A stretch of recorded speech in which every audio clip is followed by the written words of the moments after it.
guys, how you doing? This is Manga etc. and I'm here today to bring the review for Blood King Manga Chapter 8. And so we start things off with Ton. He's laid down the foundation for everybody else to do the rest of the work, to do the rest of the reconstruction and fair play. And now I've been watching Ton very carefully within this chapter, seeing just how much he does because like I said previously, like I said in the last review, there should be some drawback to him overexerting himself with the vigor hammer.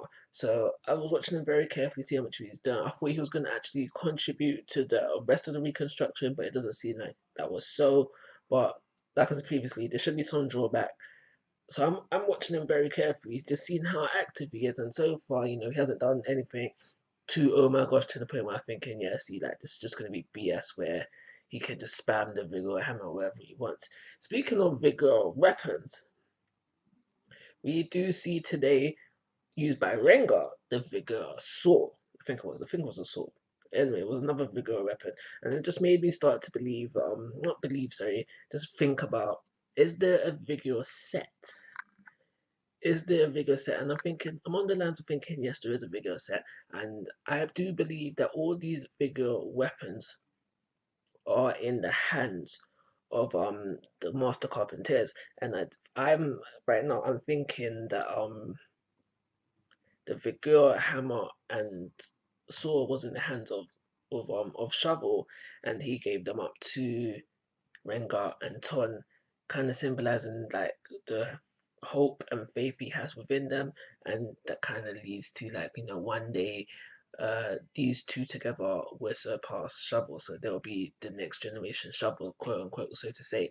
And that's not to say that I think that each of the master carpenters right now will be surpassed by someone and that become the next generation. I just think that for those two, or those three rather, Shovel, Ton, and Rengar, that would be the case. So we see Rengar use the sword within this chapter, a very nice display. Finally, see something impressive from Rengar because up until now, but then again, in the chapters, in chapter one, he was building those sturdy houses. They couldn't stand up to the boss, but they were sturdy.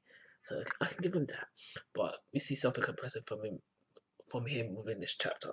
Um, Another thing I did think about his weapon was because it was the vigorous saw, and we know how the vigor hammer works. We use the front side and the back side, something different happens. I started to think, if you try to cut with the back side, would something happen there? Something to display, something to think about as things move forward. So, also within this chapter, we have more of Cork's backstory, and I think that's for two reasons really. One, because she's going to end up joining the main cast. So the mangaka's trying to make her likable, maybe relatable.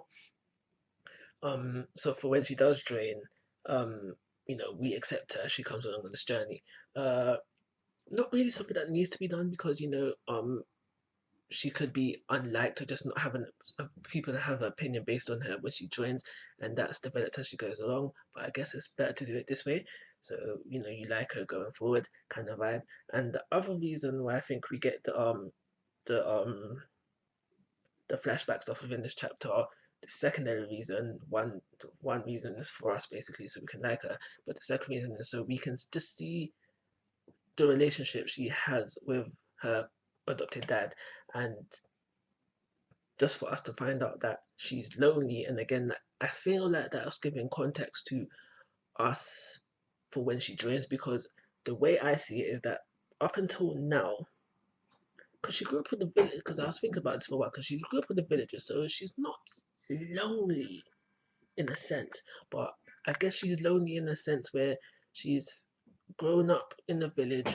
No one else seems to be her age, so she didn't really have friends or some sort of people that she can relate to, sorry, up until now when Ton and Renga have come into the picture.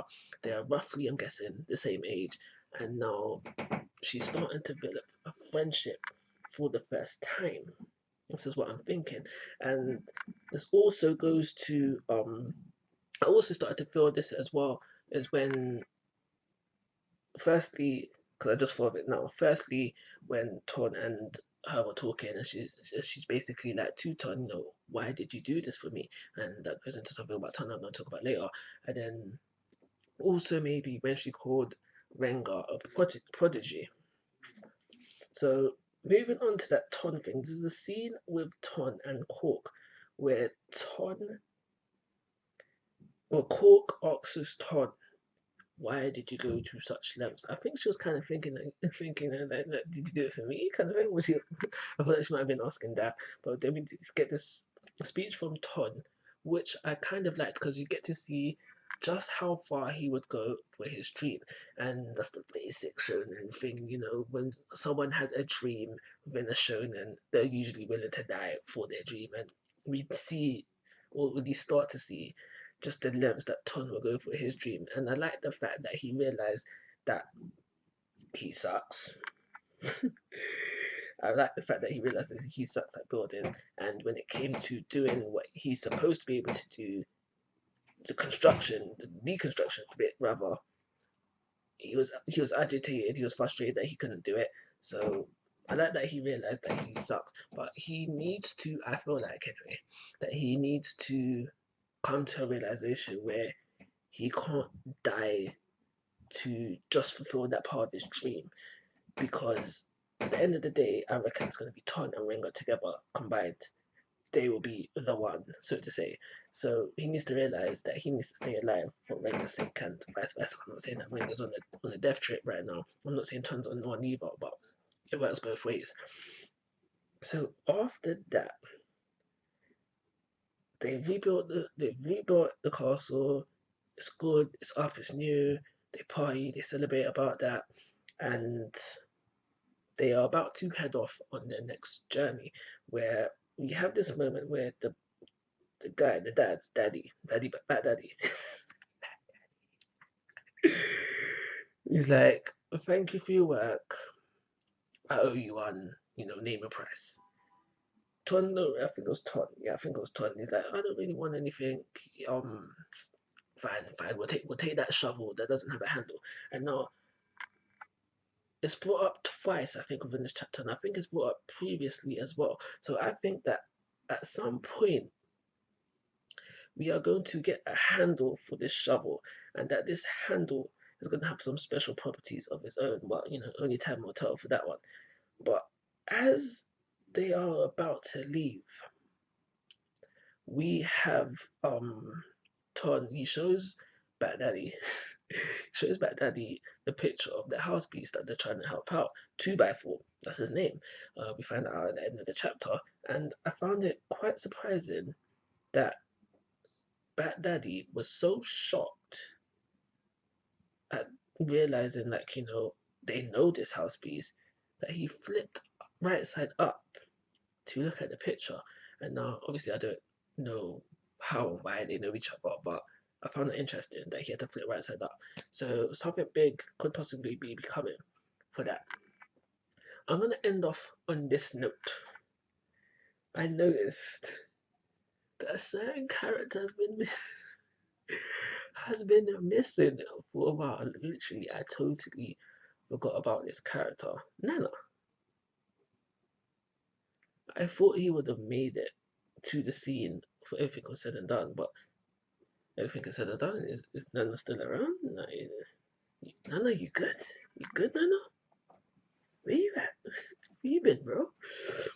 But yeah, I'm gonna leave things there and then give it a 3-star rating. Like always, guys, must go for your thoughts and opinions. If you haven't already, please subscribe to my YouTube channel. But most importantly, take care. Have a nice day.